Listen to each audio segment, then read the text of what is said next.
Alors, au nom du Père, du Fils et du Saint-Esprit.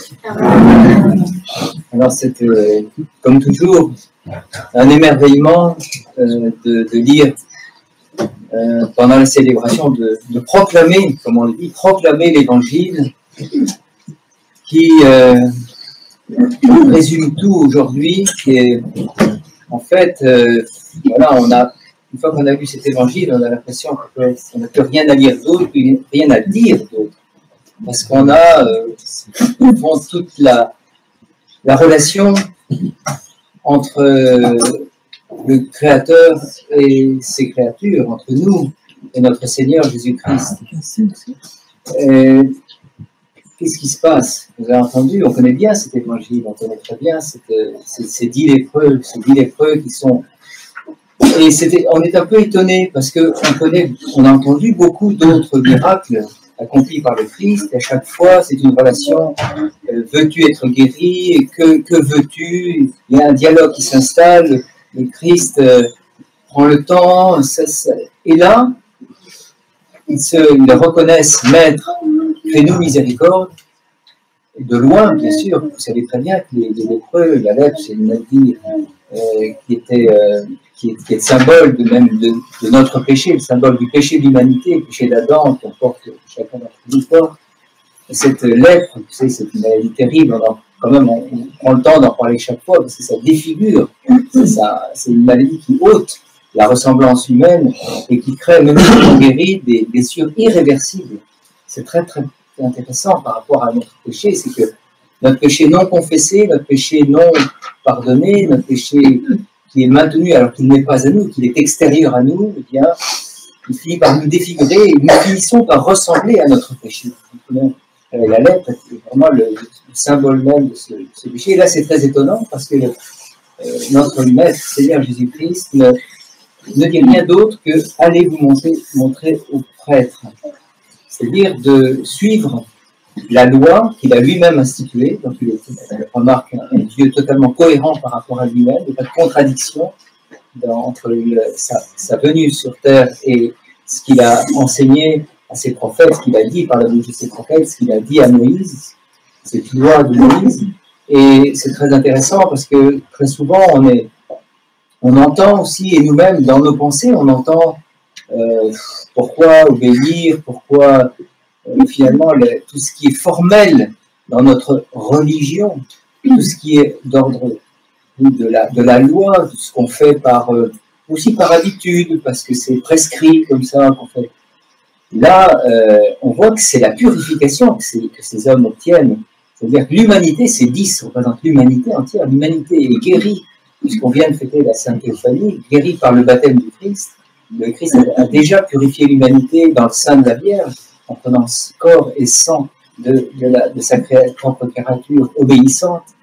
Et dans le Jourdain, on voit que le Jourdain est remonté en arrière, on voit que toute l'histoire de l'humanité a été purifiée par sa présence, et là de manière splendide, de manière impériale, le Christ guérit sans même une parole, sa présence même, c'est le fait de nous envoyer vers son écriture, et peut-être qu'on peut le prendre pour chacun de nous, c'est-à-dire quand on se sent malade, on dit Seigneur, miséricorde, en fait, allez, moi-même, le premier, chacun de nous, aller vers l'écriture, relire le Premier Testament, relire les commandements en particulier, et notre guérison, c'est pas peut-être, notre guérison, elle est là, elle est dans l'obéissance. Et ce un qui revient, comme le dit Père Marc-Antoine, c'est dîme de l'humanité, c'est 10%, peut-être 10% de moi-même, et encore, est-ce que vraiment 10% de ma vie, 10% de mes revenus, même puisqu'on parle de dîme, est-ce que 10% de mes pensées, de mon cœur, se tournent, pourquoi on cherche le 1%, hein, on cherche ce pourcentage de moi-même qui est présent dans la liturgie, qui est présent dans la prière, qui est convaincu dans la prière, qui demande avec cœur. Et alors il revient, c'est vraiment évidemment le fondement de notre célébration liturgique, puisqu'il se retourne, et je voudrais peut-être profiter de ce retournement de ce lépreux pour dire une chose qui m'apparaît comme vraiment centrale pour moi-même, peut-être pour vous, je partage avec vous, c'est oser.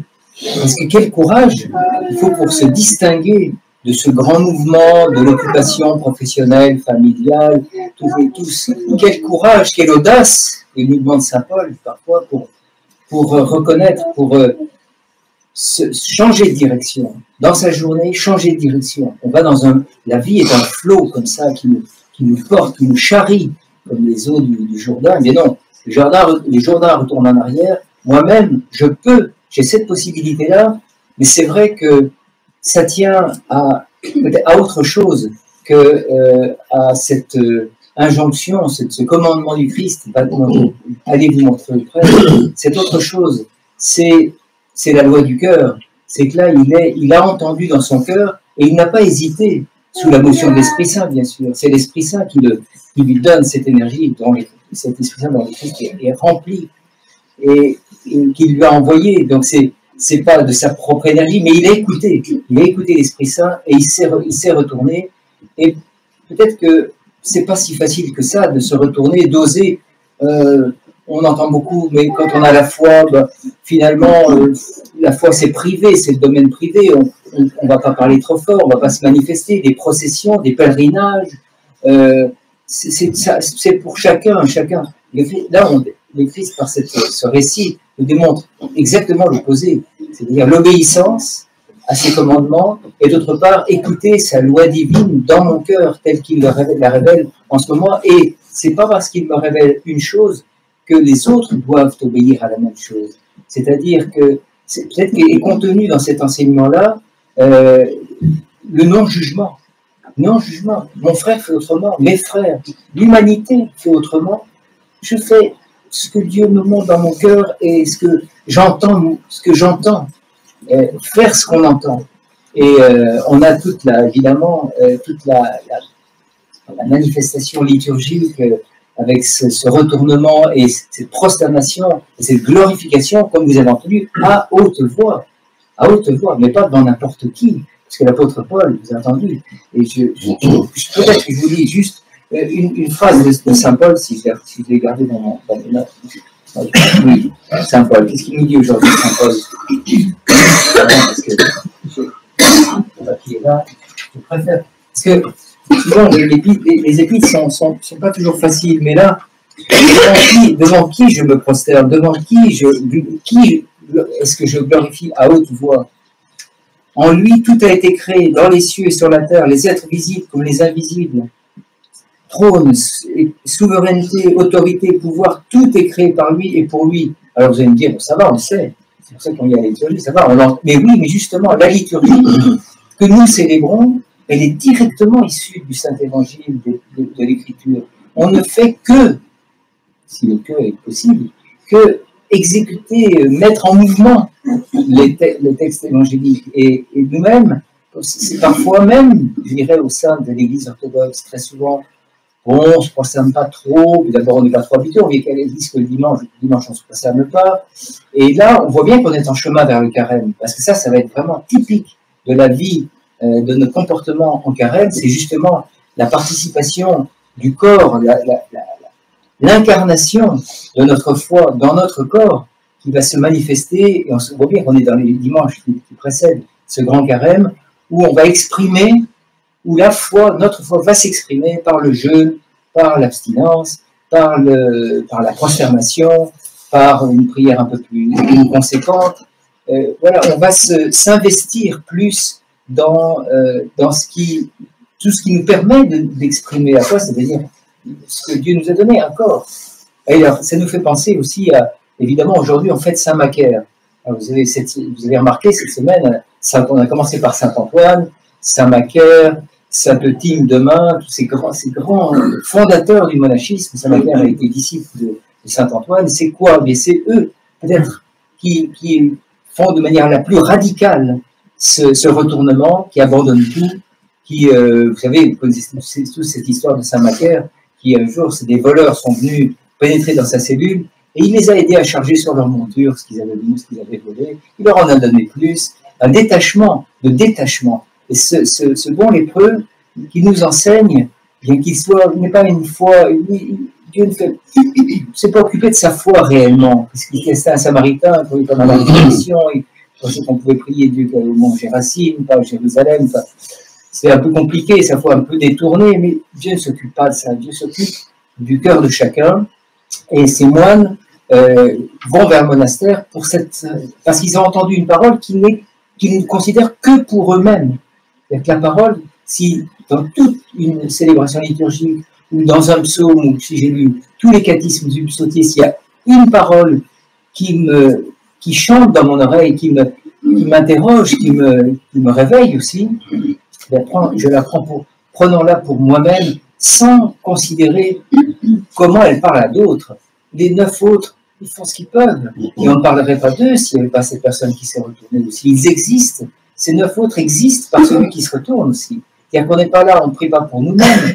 On n'est pas à l'église pour nous-mêmes. On est là à l'église pour ce que chacun de nous fait. Les diptyques, on amène des personnes, les défunts, les vivants, les malades, tous ceux qu'on porte dans notre cœur. On est là, on représente, chacun de nous représente l'humanité. Et ces 9, c'est 90%. C'est vrai que le Seigneur s'interroge. Où sont-ils?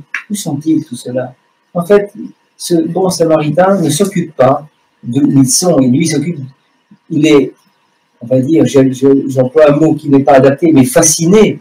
Il revient vers celui qui l'attire et qui s'est baptisé en lui-même, c'est le baptême intérieur de la parole qui s'est immergée complètement dans son cœur, et c'est ce que nous venons ici. C'est pour ça que cette relation dans laquelle on insiste beaucoup entre la présence pendant la lecture de l'Évangile et la communion, c'est-à-dire la parole qui fait chair, qui s'immole dans mon cœur, dans mon corps, et avec laquelle eh bien, je vais pouvoir faire comme Saint Jean Chrysostome dit rendre grâce à Dieu pour tous et pour tout et en tout temps. L'action de grâce, lorsqu'on serait beaucoup moins malade, si on était moins dans la revendication, dans le souci, dans les pensées de jugement, dans tout ce qui est négatif, pour employer un mot un peu à la mode, mais prenons la vie de manière positive, c'est-à-dire avec le signe plus, le signe de la croix. Et si je me greffe au Christ, si je me jette à ses pieds, parce que quand même le mot est fort, se jette, il ne se prosterne pas timidement, se jette, c'est-à-dire au risque et face contre terre, face contre terre. C'est quand même extraordinaire, c'est cette incarnation de la foi, cette manifestation que manifestent les saints moines, que tous ici nous manifestons d'une certaine manière en étant ici. On s'est retourné, on a abandonné un peu la maison, un peu le travail, un peu ceci, un peu cela, un peu les coups de fil, un peu les jeux vidéo et autres. On se retourne et on vient avec les saints qui sont notre exemple, et c'est pour ça qu'on vient entourer d'icônes, qu'on a des icônes chez nous, parce que c'est par l'icône, vous savez, cette prière dont on parle très souvent, cette prière qu'on dit quand on vient devant le Christ, on vient aussi pour accomplir ce qu'on nous a enseigné, on se prosterne, on fait son signe de croix, je me prosterne devant ton icône très pure, au Dieu de bonté, et une fois, 2 fois, on embrasse l'icône, et une troisième fois, on a reçu dans cette embrassade de l'icône, on a reçu le don du Saint-Esprit. Donc laissons-nous comme ça, et soyons peut-être, j'étais étonné récemment d'entendre parler de méditation dans la prière.